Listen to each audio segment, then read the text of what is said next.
तकदीर पर ईमान लाना ईमान का हिस्सा है। अकबर नुस्खों में यहाँ सिर्फ बाप फिल्क रहे। फतुल बारी में इस तरह है जैसा कि यहाँ नकल किया गया। अल्लाह पाक ने फरमाया, इन्ना कुल शैन खलकनाहु बिकद्र, मैंने हर चीज को तकदीर के तहत पैदा किया है। खुलासा इस इबारत का यह है कि तकदीर का बाब सिर्फ किताब व सुन्नत की रोशनी में समझने पर मौकूफ है।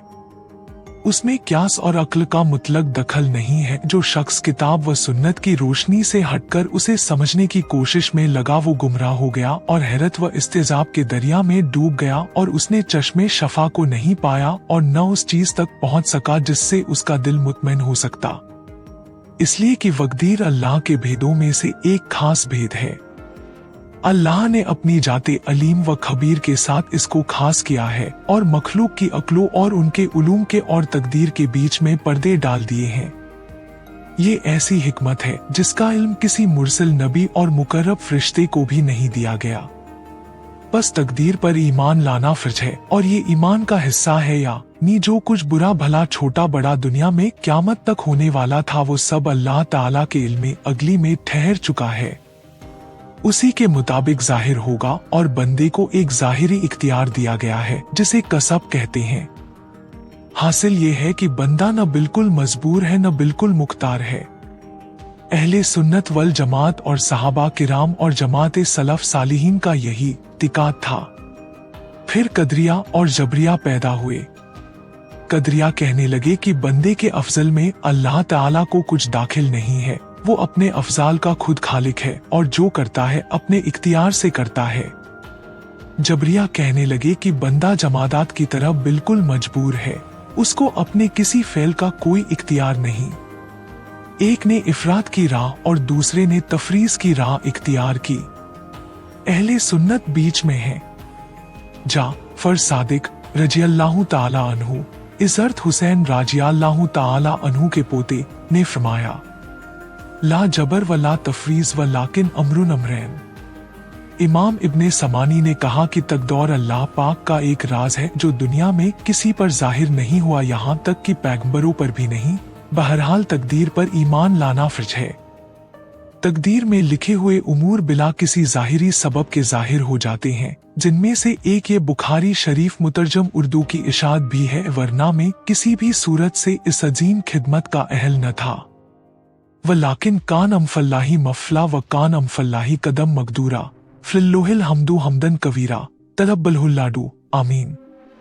हमसे अबुल वलीद हिशाम बिन अब्दुल मलिक ने बयान किया, कहा हमसे शोबा ने बयान किया, कहा मुझको सुलेमान मश ने खबर दी, कहा कि मैंने जैद बिन वहब से सुना, उनसे अब्दुल्लाह बिन मसूद रज़ियल्लाहु ताला अन्हु ने बयान किया कि हमको रसूलुल्लाह आप हजरत मोहम्मद सल्लल्लाहु अलैहि वसल्लम ने ये बयान सुनाया और आप सच्चों के सच्चे थे और आपकी सच्चाई की जबरदस्त गवाही दी गई। फरमाया कि तुम में से हर शख्स पहले अपनी माँ के पेट 40 दिन तक नुत्फा ही रखा जाता है, फिर इतनी ही मुद्दत में खून की फुटकी बस्ता खून बनता है, फिर इतने ही अजह में मुज़गा यानी गोश्त का लोथड़ा, फिर 4 माह बाद अल्लाह ताला एक फरिश्ता भेजता है और उसके बारे में माँ के पेट ही में 4 बातों के लिखने का हुक्म दिया जाता है, उसकी रोजी का, उसकी मौत का, उसका कि वो बदबख्त है या नेकबख्त।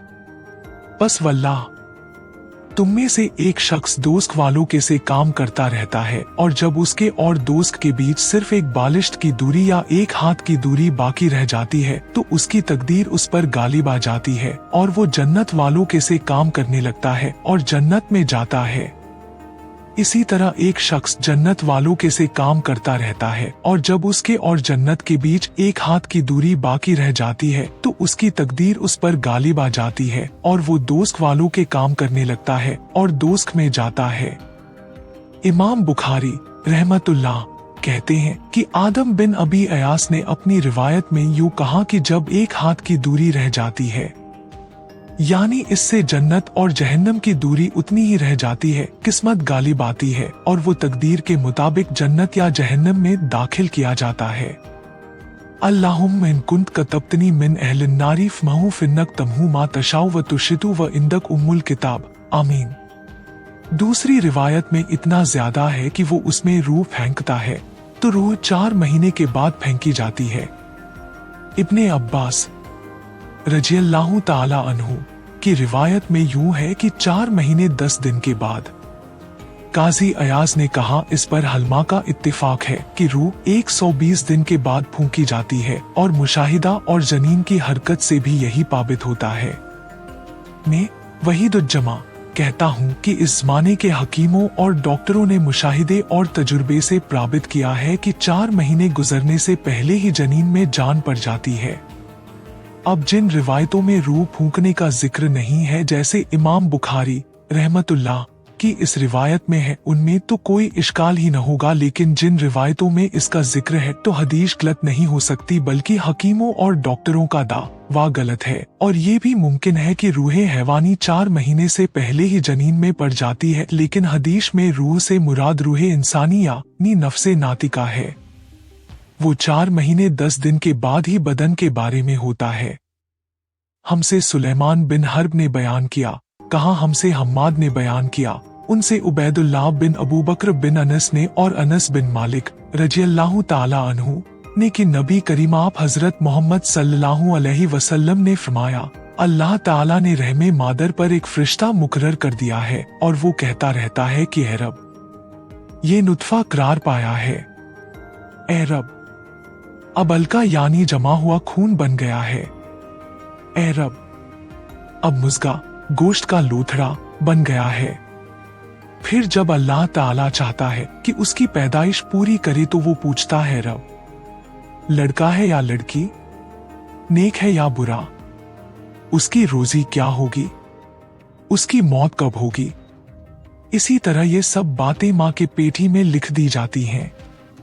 दुनिया में उसी के मुताबिक जाहिर होता है।